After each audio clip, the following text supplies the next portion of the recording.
Ashes of the Dream. War. I never know how it begins.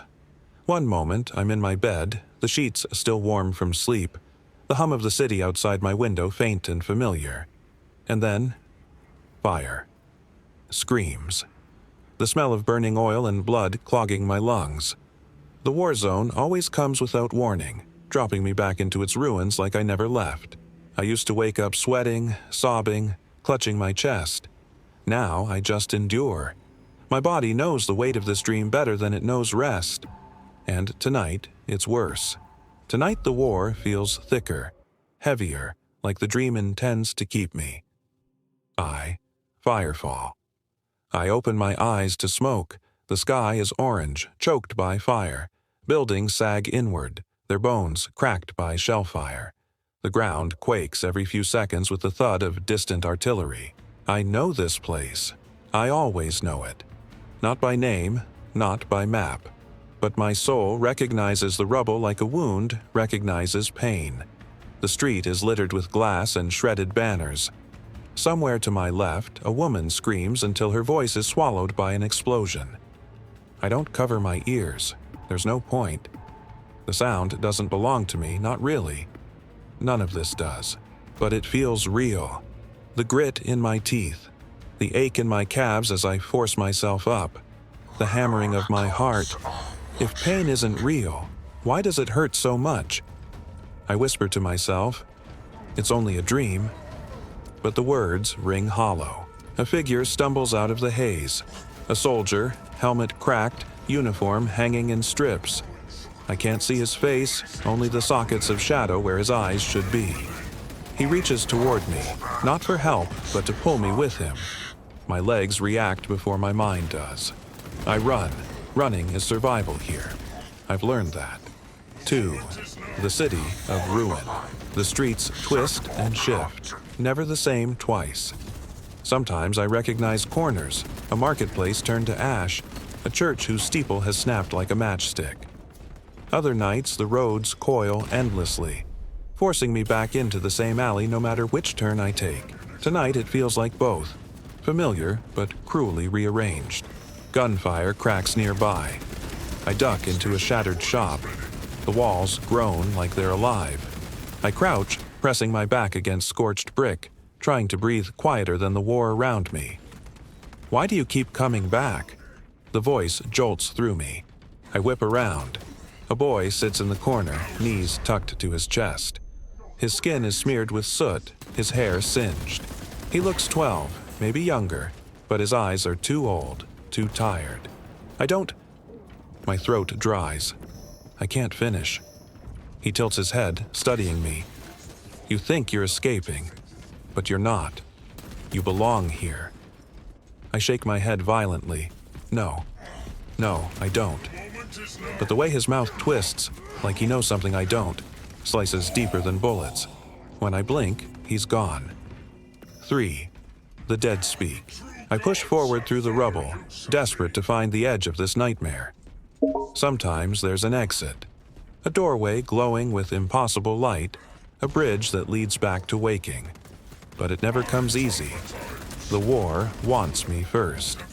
Shadows dart between broken walls. Some wear uniforms, some don't. They carry rifles, knives, torches. None of them have faces, only holes. When they see me, they shriek, voices layered like 1,000 mouths screaming at once. I sprint, lungs ripping until my body folds. I collapse in a crater, dirt raining down from the last shell strike. My chest heaves. I taste blood where I bit my tongue. Emma, my name. Clear, sharp. I snap my head up. Through the haze I see her. My mother. Her dress is clean, untouched by ash. Her hair is the way it was before the cancer. She looks whole. Perfect. For a moment, I believe. My body shakes with longing. Mom? She smiles. Come home. Stop running. Just stay. I crawl toward her on my hands and knees, desperate, terrified. But as I reach, her smile twists. Her eyes melt into black sockets. Her mouth opens too wide, stretching, tearing, until her voice is no longer hers. "Stay," I scream. The illusion bursts like smoke, leaving me choking alone in the pit. This is what the dream does. It feeds on me, on my grief, my love, my weakest places. And it's endless. EV. Ghosts of myself. Hours blur, or maybe minutes. Time doesn't exist here, only survival. I climb out of the crater, legs burning, and stagger through the ruins. My body aches with exhaustion. Sleep inside a dream. I've tried before, curling up in some corner. But when I sleep here, I don't wake up. I just fall deeper, pulled into layers I can't claw back from. I keep moving. I turn a corner and freeze. There she is. Not my mother this time. Me. Another Emma sitting in the rubble, her face hollow, her eyes rimmed in soot. She looks at me with exhaustion I recognize too well. "You won't win," she says. I step back, shaking. "You're not real." She laughs bitterly. "Neither are you. Not here. You're just another shadow feeding the fire." I want to scream, to deny her, but my throat locks. She stands, dusting ash from her dress, and steps closer until our noses nearly touch.